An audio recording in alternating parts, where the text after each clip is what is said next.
So hi there, my name is Umo. This is University of Pattern Drafting. Welcome to class. This is Module 2, Level 3, and this is the part 2 of our class on Introduction to Strapless. I'm going to show you how to draft the pattern for the back of your princess bodice garment. So this is me marking all my major coordinates, my shoulder to bust points, my shoulder to under bust, and then my shoulder to my natural waistline. However, remember that we had a side dart in front. You can see that, and so because there's a side dart in front, the length of the side seam of the front was reduced by 1 inch, so you have to reduce the back by 1 inch. Do you understand? So remember that for the front, our shoulder to natural waistline was 18.5 inches. So for the back, you subtract 1 from that, and then you would use 17.5 inches. Do you understand that? So that's what you saw me marking. So please pay attention to that and take note of that. So same thing, my tube starts at 5 inches from the shoulder, and that's what you can see me marking. So next thing is to draw out my armhole box. So as I mentioned earlier, client's shoulder width is 16 inches divided by 2, that's 8 inches. And then I'm drawing out my armhole depth. I use 9 inches. If you want to know how to derive your armhole depth, you should watch the video on basic bodies. I explained that very well in that class. So this is me drawing out my bust span line. So client is 9 divided by 2 is 4.5 inches. So that's what you can see me marking, and I'm drawing a straight line from my bust point to the natural waistline at the back. Can you see that? So now that's my bust point line, under bust line, and then this is the natural waistline for the back, which is obviously shorter than the front. So I think in my course on basic bodies, I explained why. Okay, so let me quickly talk about this. So for your bust span point on your tube line, you should add the same 1.5 inches to that, making it 6 inches. Do you understand? So 4.5 plus 1.5, that's 6 inches. That's what you saw me marking at that point. Do you understand? And then this is me marking out my darts. So dart here is 1/2 inch on both sides of your center dart leg. So can you see that? So this is what the dart looks like, and then you're just going to go ahead and impute your circumference measurements, which is your circumference measurements divided by 4. Sorry, so your bust arc, your under bust arc, and then your natural waistline arc. So remember at this point to also exclude the dart, measure to the first leg of the dart, move your tape rule, and then continue measuring. Same thing here, measure to the first leg of that 4 inches, move that 4 inches to the third leg of your dart and measure what you have. And so this is me connecting all 3 points. So you can go ahead and through this line just so that it's not too angled.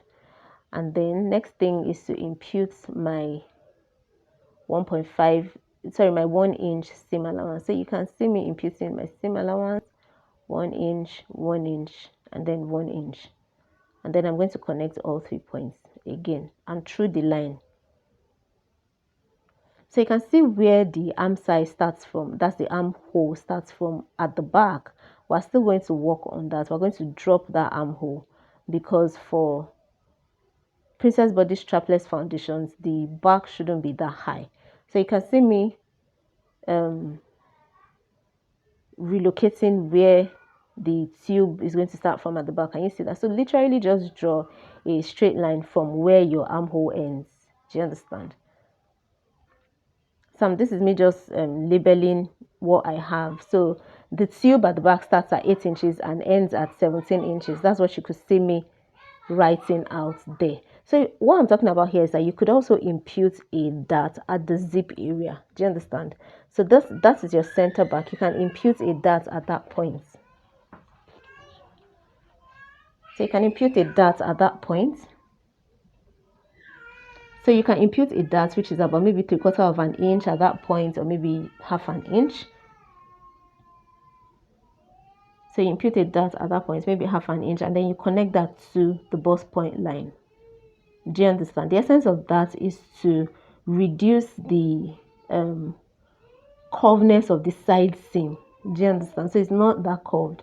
So by the time I remeasure, I'll measure from the where the dart starts from, measure to the first leg of my dart, move my tape rule, and then measure to the end. See where it will be. Do you understand? So my side seam line will not be so curved. So same thing on the natural waistline. Can you see where it is?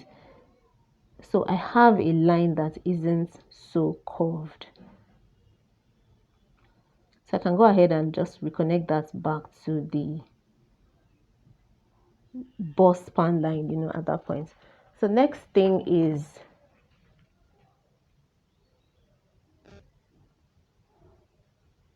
you can impute your seam allowance at that point and all of that. So I was talking about the essence of a side dart. So the essence of a side dart, first off, is to contour around the bust, and then second of all, is to take into cognizance the fact that the shoulder to natural waist at the back is shorter than the shoulder to natural waist in front. Do you understand? Because of the bust in front. So you're taking that into cognizance. So most people, you notice that maybe if their shoulder to their waist at the back is maybe 18 inches, their shoulder to their waist in front will be 20 inches. So to take note, to account for that disparity, create a side that's in front that is about 2 inches, that same 2 inches, you understand? And then make your back the length of your back the normal 18 inches that it actually should be. So this takes away all of those issues of maybe all those curve and folding that you have at the zip area of the back, and all of those things. Do you understand that? I hope this class is clear. So we'll be moving on to our next topic after this. So these are my pattern pieces that I've gone ahead to cut out. Can you see that? And I hope you saw what I did with the side dart.